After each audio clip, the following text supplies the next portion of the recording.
بسم اللہ الرحمن الرحیم۔ اسپین سے کمبل منگوائے سونے کے لیے، 10 برس بھی نہ سو پائے تھے کہ ہمیشہ کے لیے مٹی کی چادر اوڑھ کر سو گئے۔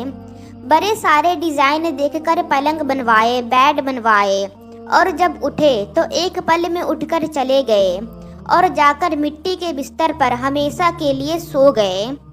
اپنی خوابگاہ میں بڑے ڈیزائن کی لائٹیں لگوائی، بڑے خوبصورت کمکموں میں بلب لگوائے، اور کچھ دن بھی نہیں رہ پائے تھے کہ اٹھ کر اندھیری کوٹری میں جا کر سو گئے۔ ہر وقت اپنے گھر کو چمکانے والے جا کر دہشت اور تنہائی کے گھر میں اور کیڑوں کے ساتھ جا کر سو جاتے ہیں۔ بدن پر کوئی چینٹی آ جائے تو آدمی اس کو جھاڑ دیتا ہے، مار دیتا ہے۔ آج اس کے بدن پر کروڑوں کیڑے پھر رہے ہیں۔ جس چہرے کو گرمی سے بچاتا ہے، سردی سے بچاتا ہے، بھوک سے بچاتا ہے، تھکن سے بچاتا ہے، اسی چہرے پر آج کیڑوں کا حملہ ہے۔ کوئی اس کی آنکھ کو کھا رہا ہے، کوئی اس کی کھال کو کھا رہا ہے، کوئی اس کی زبان نوچ رہا ہے، کوئی اس کی ٹانگوں کو لگا ہوا ہے، اور وہ پیٹ جس کے بھرنے کے لیے ساری زندگی دھکے کھاتا رہا، وہی پیٹ قبر میں سب سے پہلے پھٹ جاتا ہے۔ اللہ تعالیٰ نے فرمایا کہ اے میرے بندے، دنیا کو لالچ کی نظر سے مت دیکھا کر۔ قبر میں سب سے پہلے تیرے وجود کو جو کیڑا کھا جاتا ہے وہ تیری آنکھیں ہی ہوتی ہے۔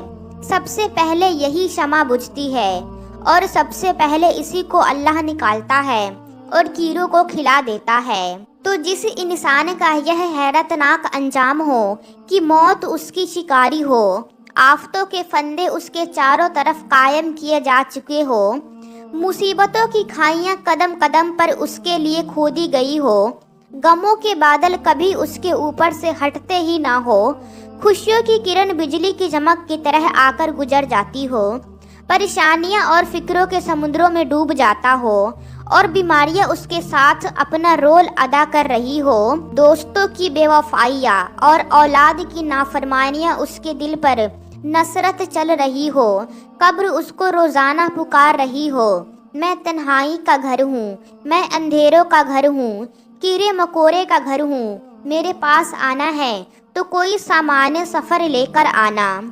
آپ ذرا زندگی کی گہرائی میں دیکھیں کہ یہ کتنی بے پائیدار، بے ثبات، بے وفا، بے قرار زندگی ہے، کہ جہاں ایک پل انسان کو قرار نہیں، کہیں ایک پل انسان کو ٹھہراو نہیں۔ تھوڑی سی خوشیاں دیکھتا ہے اور پھر چاروں طرف غموں کے بادل۔ ایک خوشی کو لینے کے لیے لاکھوں پاپڑ بیلنے پڑتے ہیں، اور وہ خوشی آتی ہے اور چلی جاتی ہے۔ بھلا یہ بھی زندگی ہے؟ دوستو، یہ ہماری ایک چھوٹی سی کہانی تھی۔ اب ایک اور واقعہ میں آپ کے سامنے پیش کرنے جا رہی ہوں۔ انشاءاللہ یہ واقعہ آپ کو بے حد پسند آئے گا۔ اس واقعہ کا نام ہے امام صاحب کا مرتبہ۔ آج میں ایک قصاب کی دکان پر بیٹھا تھا، تبھی اس قصاب کی دکان پر ایک نوجوان سفید لباس میں، چہرے پر داڑھی، سر پر ٹوپی، آنکھوں پر چشمہ لگائے دکان میں داخل ہوا۔ دکان پر کافی بھیڑ لگی ہوئی تھی، لوگوں کی آواز سے دکان گونج رہی تھی۔ بھائی 1 کلو گوشت دینا، بھائی 2 کلو گوشت دینا، بھائی آدھا کلو گوشت دینا، ایسی آوازیں شور پیدا کر رہی تھی۔ اس دکان میں انہی آوازوں کے بیچ جیسے ہی وہ نوجوان داخل ہوا، دکان میں کسائی نے سارے گراہکوں کو چھوڑ کر اس نوجوان سے پوچھا، کیا چاہیے بھائی آپ کو؟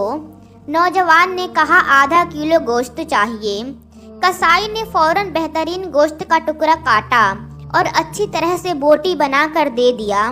نوجوان نے قصاب کو پیسے دینے کے لیے ہاتھ بڑھایا تو کسائی نے لینے سے انکار کر دیا۔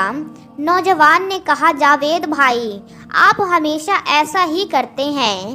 کسائی اس بات پر تھوڑا مسکرایا، اور نوجوان بھی مسکراتے ہوئے دکان سے باہر چلا گیا۔ دکان پر اور جو گراہک تھے وہ طرح طرح کی باتیں کرنے لگے کہ ہم کب سے کھڑے ہیں اور کسائی کو دیکھا، لگتا ہے اس کو چربی بڑھی ہے، گراہک کی کوئی عزت ہی نہیں۔ تبھی میرے دماغ میں سوال کے گھوڑے دوڑنے لگے۔ میں دکان خالی ہونے کا انتظار کرنے لگا۔